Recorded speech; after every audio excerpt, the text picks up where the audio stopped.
కార్తీక సోమవారం రోజు ఉపవాసం ఉండటం వల్ల కలిగే ప్రయోజనాలు.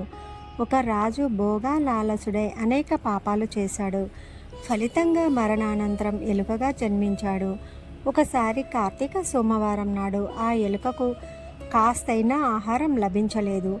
ఆకలితో అలమటిస్తూ శివాలయంలోకి ప్రవేశించింది. తినటానికి ఏమైనా దొరుకుతుందేమోనని అన్వేషిస్తూ అటు ఇటు పరిగెడుతుంది. కానీ రాత్రి వరకు ఏమీ దొరకలేదు.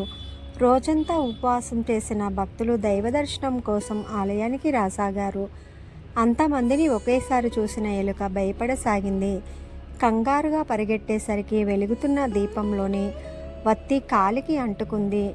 ఆ వేడిమి వల్ల కలిగిన బాధతో గర్భగుడిలోకి దూరింది. దాంతో కాలికి అంటుకున్న వత్తి ఈశ్వరుడి ఎదుటనున్న దీపంలో పడి దేదీప్యమానంగా వెలగసాగింది. అప్పుడే స్వామికి నివేదించిన అరటిపండు కనిపించగా కొంత భాగం తినేసింది. ఎలుక రోజంతా ఏమీ తినకుండా ఉపవాసం ఉంది. భగవత్ సంకల్పం అన్నట్లుగా గర్భగుడిలో దీపం వెలిగించింది. పైగా పరమేశ్వరుడి ప్రసాదం సేవించింది. అసంకల్పితంగానే చేసినప్పటికీ కార్తీక సోమవారం నాడు చేసిన ఆ పుణ్యం వల్ల ఆ మూషికం మరుజన్మలో మళ్ళీ మహారాజుగా జన్మించింది.